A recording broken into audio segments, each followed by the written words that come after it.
Saúde a todos, amados amigos e irmãos, com a paz do Senhor Jesus. Estamos aqui a 1h01 da quinta-feira, madrugada de quinta-feira.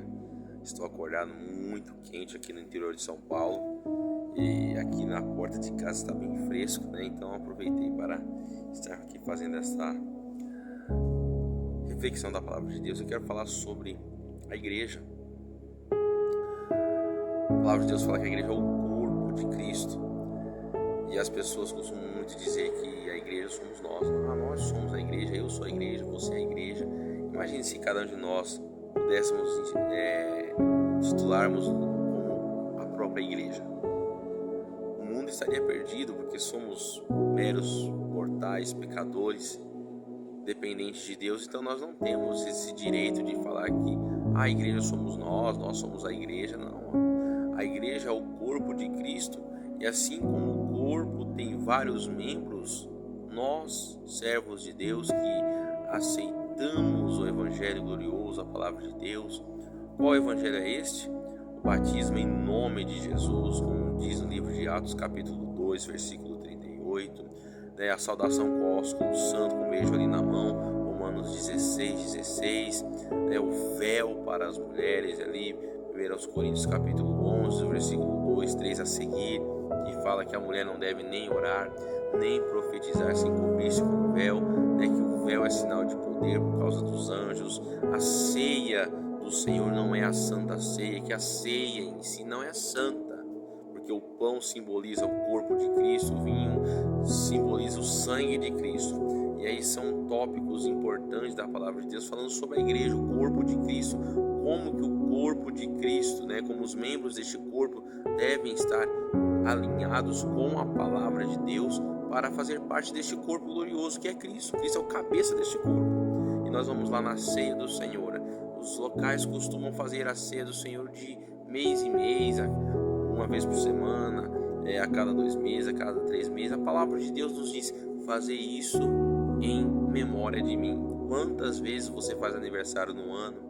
Quantas vezes se comemora o dia dos pais, o dia das mães, o dia das crianças, o dia dos finados? Será que é todo mês? Será que é a cada 2 meses? Será que é a cada 3 meses ou 6 meses? Não, é uma vez por ano. E o pão? Sabemos que o pão, falando da ceia do Senhor, estou falando desses tópicos para sermos membros do corpo de Cristo. A ceia do Senhor, ela é feita com pão asmo e o vinho. Vamos falar desses 2 tópicos primeiro, da ceia do Senhor. Falamos do primeiro tópico, Vamos fazer o segundo, o terceiro, e temos o 4º tópico para nos alinharmos com a palavra de Deus. Primeiro tópico: a ceia do Senhor é de ano em ano. Segundo, pão. As pessoas compram o pão na padaria, faz a oração como se o fermento e todos os nutrientes que vai ali no pão fosse sair na oração. Se a palavra de Deus já nos diz que o pão é o pão asmo, sem fermento, o corpo de Cristo tem algum fertilizante, tem alguma química no corpo de Cristo para colocarmos fermento, para comprar o pão da padaria, o pão caseiro, para oferecer como corpo de Cristo? Não. Pão asmo sem fermento, sem nenhum tipo de química, porque simboliza o corpo de Cristo. E nós temos ali o vinho. Você pode comprar o suco Tang, um refrigerante, uma Fanta uva, ou comprar ali um Del Valle de uva. Será que podemos fazer isso? Não. O vinho é feito da própria uva, o fermento natural da própria uva, tanto que quando você toma ali aquele vinho feito da própria uva é amargo, não é gostoso, ele fica amargo, porque simboliza o sangue de Cristo, aquele sangue que foi derramado na cruz do Calvário para nos remir de todo pecado. Então não é de qualquer forma, não é de qualquer maneira. Será que a ceia do Senhor termina de ano em ano, um pão asmo sem fermento, um vinho feito da própria uva? Não. Evangelho de João capítulo 13 ali, do versículo 2 em diante, após terminando a ceia, Jesus pega ali a toalha, coloca água na bacia e lava os pés dos discípulos. E Pedro ali, resumindo o texto, fala para Jesus, ali Jesus falando ali para os discípulos: não entendes agora, mas saberás depois. E Pedro diz: nunca me lavarás os pés. E Jesus fala: se eu não te lavar os pés, não terás parte comigo. Então a ceia do Senhor não fica só de ano em ano, pão feito da pão asmo sem fermento e o vinho feito da própria uva. Temos o lava-pés, lavando os pés uns aos outros, sem acepção de pessoa. Homem lava de mulher, mulher lava de homem, né, de crianças a partir de 12 anos de idade, que já tem ali o consentimento para batizar, receber o nome de Jesus. Idosos não têm acepção de pessoas. Então a ceia completa do Senhor é de ano em ano, pão asmo sem fermento, vinho feito da própria uva e o lava-pés. Para fazer parte do corpo de Cristo, Cristo é o cabeça da igreja, e nós, como membros interligados a este corpo, formamos a igreja de Cristo. Não é que a igreja somos nós, não, eu sou membro da igreja, eu sou membro do corpo de Cristo, e Cristo é o cabeça da igreja. Então eu não sou a igreja, você não é a igreja, somos membros da igreja, somos membros do corpo de Cristo.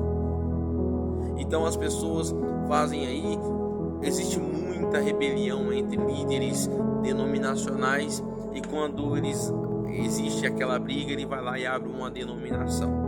Eu não vou falar outra denominação, porque eu não faço parte do mundo denominacional, que na palavra é difícil, né? O que significa uma denominação? A denominação é quando você coloca nome a algo. Você abre uma barbearia, a barbearia do Juca, ali é uma denominação, porque está sendo denominada pelo homem. Eu abro o supermercado do João, ali é uma denominação, porque é um supermercado denominado pelo homem. Igreja, Assembleia, Deus é Amor, Mundial, Congregação Cristã, Bola de Neve, Cuspe de Cristo, A Casa é Sua, Parede Preta, Parede Rosa, Parede Cinza, Igreja Satânica, tudo denominações, todos denominadas pelo homem. Por isso que eu não faço, por isso que eu nunca vou citar a outra denominação, porque a igreja da qual eu faço parte não é uma denominação, é a igreja do Senhor Jesus Cristo. Qual que é o nome da igreja? O nome da igreja é igreja, e nós, como membros desse corpo, fazemos parte da igreja de Cristo, que Ele é o cabeça.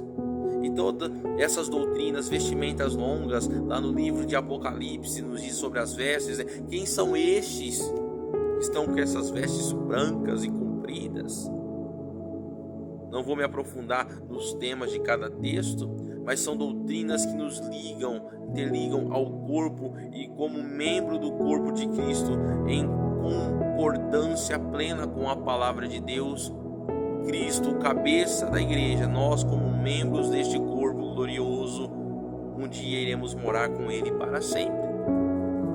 Então nós não somos o servo de Deus que recebe todas essas doutrinas que fazem parte de salvação, não fazem parte de uma denominação, não fazem parte de uma igreja com placa. E a maior tristeza é quando a pessoa conhece o Evangelho de Cristo e ela vai para uma denominação, porque lá ela recebe um cargo, porque lá ela pode ser pastora, e o cara não é consagrado da igreja, porque ainda não é o momento, não está preparado. Ele vai para uma denominação, porque lá ele recebe um cargo, lá ele recebe um cargo maior, lá ele recebe responsabilidades das quais ele não vai conseguir lidar, porque quando estava na verdade não estava preparado, estava sendo lapidado, estava sendo ainda renovado, restaurado, para poder assumir o seu lugar futuramente. E eu prego este evangelho glorioso não porque eu quero cargo, porque quando o Senhor me chamou para o ministério de evangelista, eu não sou consagrado a evangelista, eu nunca quis aceitar, porque eu sempre tive isso em mente, e para pregar o evangelho, para falar das boas novas de salvação, eu não preciso de um cargo. Mas paguei um alto preço por isso, por rejeitar o chamado de Deus há 10 anos atrás. E hoje eu estou aqui falando: eis-me aqui, Senhor, porque dependente de onde eu estiver, eu não vou abrir mão desse evangelho, eu não vou abrir mão dos talentos, dos dons que o Senhor entregou em minhas mãos. E não faça parte de uma denominação, de algo fácil, que você ficará acomodado e pode fazer tudo. Esse evangelho que Deus só quer o coração.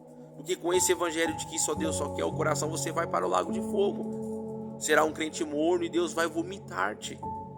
Então busque o evangelho verdadeiro, sai fora da heresia, da denominação, volte para Cristo, olhe para as sagradas escrituras e você alcançará o tesouro do céu. Essa é a reflexão da palavra de Deus, para que possamos estar em conformidade, em plena convicção com as sagradas escrituras da parte de Deus. Amém.